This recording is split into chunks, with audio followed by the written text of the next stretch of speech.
Coffee Pot Conversations. Bonjour et bienvenue to Coffee Pot Conversations, a podcast that bites off more than it can chew. So that's thanks to Dr. Jenny, who not only finished my treatment, but after dental surgery, so that's not great. So, episode 4.3, November Overnight Stay in Paris, part 12. Yeah, it's going to be 18 parts. It's going to take to the end of the season, so apologies. Or no, I caught up with Frankie a few days back and actually went out for an evening. That sounds wrong. Where I used to work, we all caught up, went out for the night. Nev was there, Frankie, Chloe, Emily, Mo, Wayne, Errol, Mary, and her husband John. So that was, Chloe's sister Shana as well, who really gets on well with Nev. So shout out to all of you guys, or just Emily and Frankie, because you're the only ones really paying attention to the show. So Frankie said that she's still watching the show, which is great, and it's always nice to hear when people say that they listen. So on that note, I want you guys to leave me, you guys, Frankie, if you want, or anybody else that happens to fall upon this part, should be in the call to actions, but leave me a message on, ready for it, voicenote.anenglishmaninparis.blog. You log in there, you leave a voice note, press record or record it on your phone and upload it, however you want to do it, I don't care. I get a message, and if you want, I'll read it out in the next show that it pertains to. That makes sense. You know these parts aren't scripted. Anyway, some of you also mentioned the fact that you liked Vonnie's translations in the last episode, and I was going to get to do some more for this episode, but she was on holiday in Rotterdam, so thanks Vonnie, letting aside that I'm joking. Glad you had a nice time, and yeah, so there we go.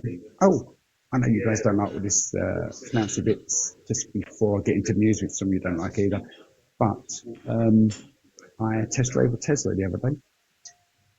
All of my Rousers, McBowsers. It was beautiful drive, smooth, lovely. It was Series Y, whatever they call it. Not really looking to get one because I can't afford 40 grand. So, which is why I'm sat in a coffee shop talking to the phone. So now over to news. Paul. Thanks, Paul. First, a major redevelopment in the 9th arrondissement, the historic headquarters of the former Comptoir National des Escomptes, a precursor to BNP Paribas, never know if it was French or Spanish, so maybe Paribas, as opposed to Paribas, is being transformed into what's now being called Bergère Aix Paris, a €100 million urban project. This Belle Epoque gem, built in 1880 and renowned for its 17-metre glass roof and early central heating, will become a multi-use hub with co-working spaces, a hotel, a bar, gardens, and even a restaurant. Another one I will be ignoring because of its overpricedness. Completion is expected in early 2026. Now, whether it becomes a new creative hub or just another overpriced cafe cluster remains to be seen. Meanwhile, something older and darker is going underground for a while. Paris catacombs will close from November the 3rd for 6 months of renovations. What's the aim? Well, a better route, a more stable floor in the ossuary, and new lighting and ventilation. The renovations promise a more educational experience, whether that means fewer Instagram photos with skulls and more information about 18th century burials, time will tell. On the surface, Montmartre is feeling the weight of its own popularity. Locals are sounding the alarm over tourism, pointing to the disappearance of neighbourhood staples like grocers and butchers, replaced instead by fast food counters and snack bars. It's a story familiar in many, many cities, but here it's especially noticeable, where charm and cliche seem to blur more each summer. So those of you that have a subscription to VMAX on the electric Velib bikes, please pay attention. From August the 12th, the first 2 electric bike rides will no longer be free. They cost 50 centimes each. Centimes or cents? 50 cents each, with the usual €2 fee kicking in after that. The monthly rate stays at €9.30, but the freebie era quietly being retired, unlike me, who's still kicking and screaming, trying to get off work early. Heads up for UK travellers, from October the 12th, the EU entry-exit system The EES comes into effect, finally, in theory. This digital border scheme will automate passport checks for non-EU citizens arriving in the Schengen zone. And that includes Brits, which is me. So expect to provide fingerprints and a quick mugshot at designated kiosks upon arrival. Kiosks. But in reality, it's very similar to what we go through coming back from Paris already. Quick fingerprint, quick photo. It's just measuring up your passports.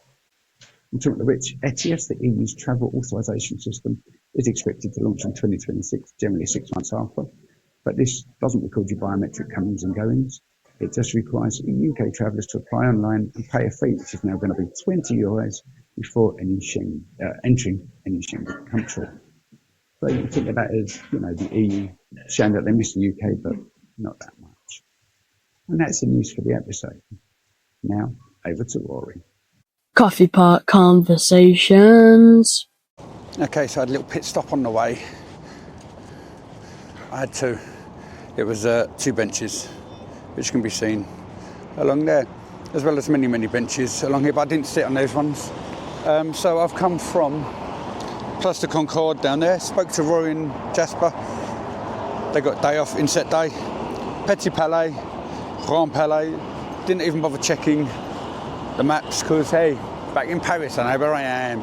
All the way down the bottom, Arc de Triomphe, which means between the Arc de Triomphe and Place de Concorde,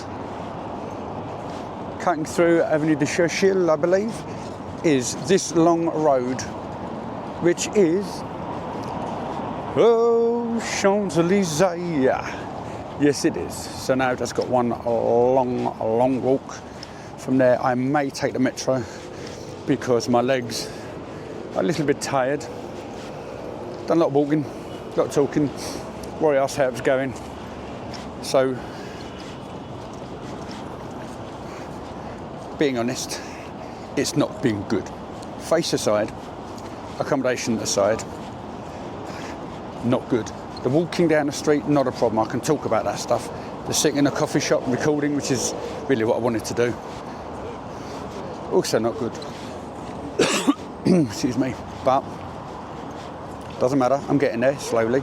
Even if I just do this like the vlog as opposed to the podcast, as I've said 50,000 times, that will do me for now, hopefully. So anyway, back to the most beautiful avenue in the world. Oh, I think I've just seen the fountains that I mentioned in the episode that I've never seen before, even though I have run past them. Often described as the world's most beautiful avenue, the Avenue des Champs-Élysées stretches for 1.17 miles, or 1.88 kilometres. From the Arc de Triomphe to the Place de la Concorde, it's such a beautiful avenue that I've even recorded an episode on it, episode 2.5. So apart from getting you to listen to my episode, 2.5, what can I tell you? What new information can I give? Or perhaps just a recap instead. The Champs-Élysées is renowned worldwide for being the site of the final stage of the Tour de France, hosting the parade on the 14th of July for Bastille Day, and it also plays its part for New Year's celebrations. But for me, on a personal note, it's where the Paris Marathon starts each April. It wasn't always like this, the Champs-Élysées. Originally, Queen Marie de Medici, Henry IV's wife, decided to create an avenue of trees at the end of the Tuileries Garden. In the 17th century, André Lenotre, Louis XIV's gardener, produced a path through the swampy land of the Tuileries Garden, the Jardin des Tuileries. It moved that westwards, transforming the Grande Cour into the Avenue des Tuileries. In 1709, after even more extension works, the name Avenue des Champs-Élysées was given. According to Greek mythology, the Elysian Fields is where Greek gods and heroes went after they died. The entrance of the Tuileries is actually the beginning of the Champs-Élysées, and despite common misconception that it begins at the Place de l'Étoile, that's where it ends, just a few steps from the formidable Arc de Triomphe. I'd love to give you more on this, but it's quite possibly for another episode. Although you could always go back and listen to episode 2.5 if you want a little more without the wait. It'll be at least season 5 before I even contemplate discussing this.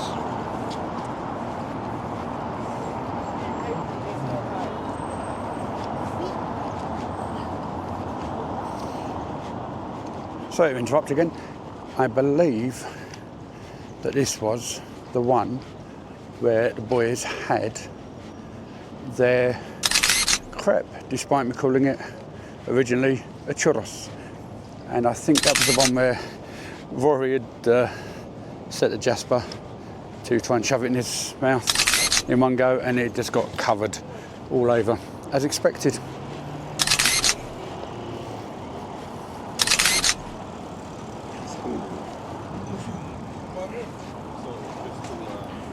Now, it was here that I needed to take up a bit of space talking about the fountains, which, if you're watching the video, can be seen just in front of you. But I did mention this back in episode 2.5, Champs-Élysées, so I'm not going to go over it. But all that's happening whilst you're watching the video is I'm walking through, it's November, and it's beautiful, glorious sunshine, beautiful, clear blue skies. Grass is greener than you would expect in a November month in Paris. The fountains are just working their way in there. They rotate. That's a photo that I've just taken, which you will now see.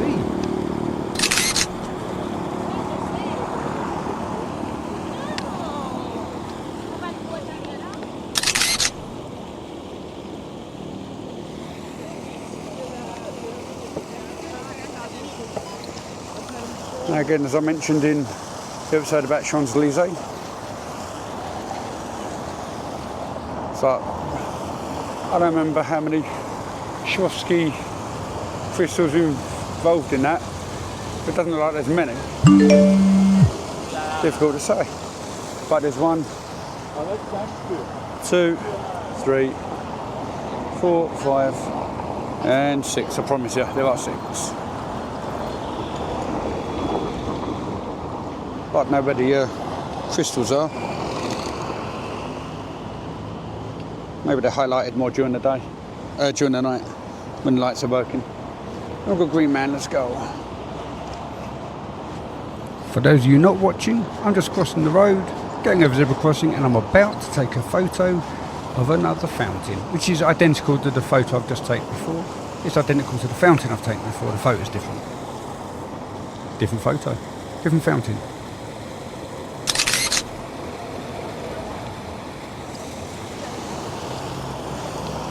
The reason I'm stood still there, for those watching the video, I just took a photo. But look, look at that. Whee! I was here for that. With Nev and the boys.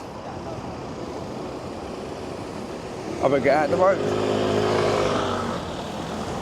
See these? We got these underneath. Rouge, piéton. Press the button. Avenue. The button just tucked under there. Rouge, piéton, avenue Franklin Roosevelt. Rouge, piéton, avenue Franklin Roosevelt. Avenue Franklin Roosevelt. Avenue Franklin Roosevelt.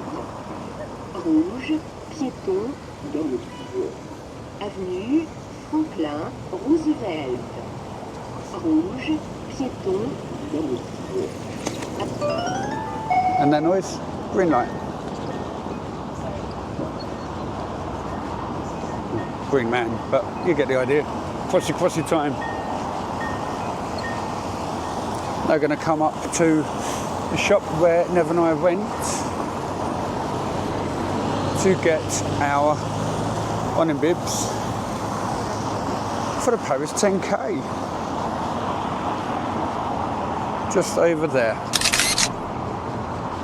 which appears to be shut now.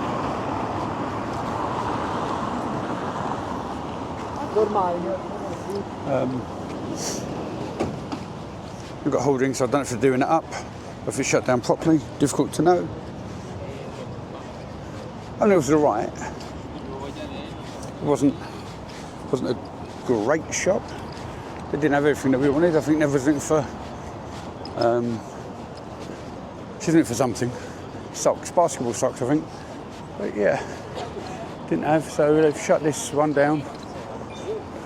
There's arrows pointing all the way. Not really sure what's happening. Anyway, back to Champs-Élysées now. I normally walk on this side of the street, up and down. So I'll continue to walk on this side of the street.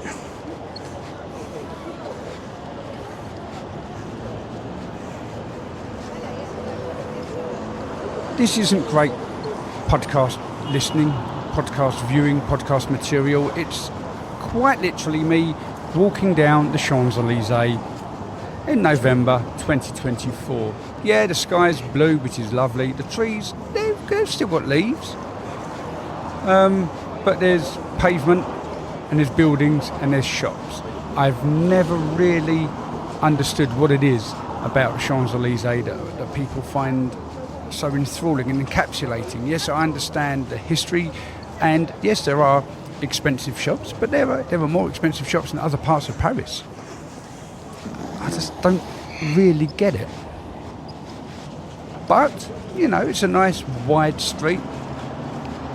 So we're just going to come up to a board which says Happy Electric Holidays on the Champs-Elysees. This summer, EDF and Paris 2024 introduced an extraordinary magical electrical object, the Olympic and Paralympic cauldron. By designing an electric flame formed of water and light, EDF reinvented an object that has historically consumed fossil fuels. This festive season, EDF will continue to power the magic and poetry of light by setting aglow the most beautiful avenue in the world. EDF, supplier of magic to the Champs-Elysees, welcomes you to an electric world. Back to me. So, they're saying that EDF and Paris 2024 are going to do something with the cauldron. That'll be interesting to see what they do. And not only that, but from June the 21st until September 14th, and each subsequent summer until Los Angeles takes the mantle of hosting the games in 2028, it will be free access with no booking required to see the cauldron above the Jardin de Tuileries. Now, I did say that next time I'm in Paris, I'm going to get myself a Lacoste top or something from Lacoste, but I'm going to do that on another occasion because my bag is too heavy and I don't really want to do it. So I'm not going to. So we have over there, tucked away, we've got the Five Guys. And tree-lined avenues.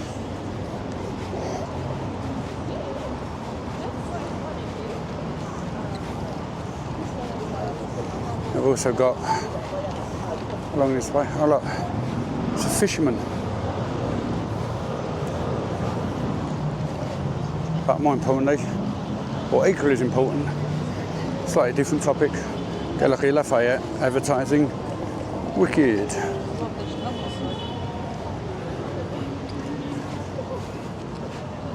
Coffee Pot Conversations. And thank you for tuning in to episode 4.3, a November overnight stay Paris, part 12. Yep, 18 parts in total. Nearly there. So, at this stage, I normally wish people a happy birthday, normally for those that I've missed. But this one's different, although happy birthday, Lee, also known affectionately to the boys as Uncle Lee. Yeah, it's my brother's birthday at the beginning of the month. I need to check my diary more often, but happy birthday, Lee. However, happy birthday, Auntie Karen. That's Lee's wife, my sister-in-law, and the boys' auntie. It's going to be her birthday before the next episode, so huzzah, happy birthday, Auntie Karen. Now, I'm mentioning this because the gram, I have my nephew, my eldest nephew, Greg, following me on Instagram, so at least a member of the family knows what I'm up to. Apart from my mother, who doesn't really understand the gram, and my dad, who is on Instagram, which I only found out by accident because I had to fix his phone remotely, which is a weird setup. There's 2 WhatsApp phone calls and all the rest of the blah blahs. So that was that. I am filming this live in a coffee shop using 2 phones now and check this out. Look at that. It's a little selfie screen. So I can monitor, because, you know, having a lot of screens as it is sitting in a coffee shop just isn't demeaning enough. So I'm doing this in preparation for season 5, which, yes, I should have mentioned in the coming up section, which is now coming up. So coming up, time for Jasper's jingle. Coming up on Coffee Pot Conversations. We have episode 4.4, a November overnight stay in Paris, Part 13. I'm so sorry it's taken so long. Who knew? Anyway, one thing is this little Costa cup here. Watch. It's cleverly done. And I'll tell you why it's cleverly done, because it's in a solid cup. Look. Why do I do that? Continuity. So if I need to take a break, no one can see how much is in there. No one even knows if it's full up or not, but it's about 3/4 full at the minute.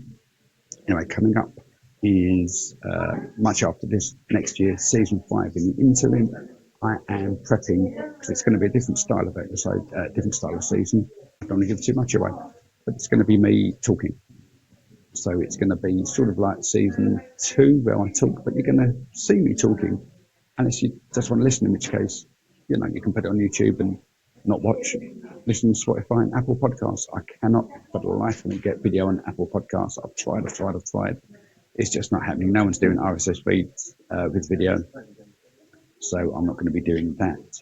What else is happening? I've got a few things in the pipeline which I'm keeping quiet because A, Nev doesn't know, and B, I don't even know if it's going to come to fruition. Just got to wait and see. So you will notice I've not done intros and outros. That's because I'm trying to go without them. Yeah, but next season should have some B-roll, possibly related to what I'm talking about, but it probably won't. I'll just intersperse it with different things while I'm interweaving different things. Also, finally, last coming up is I have a trip with Nev, a little holiday, if you will. Well, it is a holiday. I've got a little holiday to the Cotswolds with Nev coming up in a couple of weeks. It's our little summer break whereby she'll be reading and taking baths, and I'll be doing more podcast research, typing, and all the rest of the blah blahs. I'm writing in my notebook for my blog, an Englishmaninparis.blog. Looking forward to that, just sitting in a garden maybe, and doing that sort of stuff. Who knows? So now, just a quick call to action. As I said earlier, voice notes.anenglishmaninparis.blog. Leave me a little message if you wish. You don't have to, but it would be nice. Let me know what's going on. Can include it in, what's in my hand? No green screen. We can include it in the following episode, just if you want me to, or I can just read it out, what you've said to me, relaying your message. I'll even take negative. Please stop. That's not a problem. Anyway, that's that. And also, what I did do was I posted about my interview with Press Maxon, who is an absolutely amazing chap, lovely fella, musician, author. He does the music for the Earful Tower podcast. So big shout out to Oliver G, his wife, Lena. I was going to say their children, but that's a little bit weird. But lovely family. They do some amazing work. They're really, they're just, honestly, they're also, I've not met Lena, I'll be honest, but I have met Oliver G. He's a very nice, sincere chap. The inspiration for me doing this podcast at the next stage on from when I first started writing the blog because of my university stuff. You don't care about that. Anyway, check out my interview with Press Maxon. You can watch the videos on Spotify and YouTube, or you can listen to it on Spotify and YouTube, and also on Apple Podcasts and anywhere else. I probably linked it to my blog as well, which would be, surprisingly, an Englishmaninparis.blog. So, until next time, keep the coffee hot, the pot warm, and the conversation cool. Coffee Pot Conversations.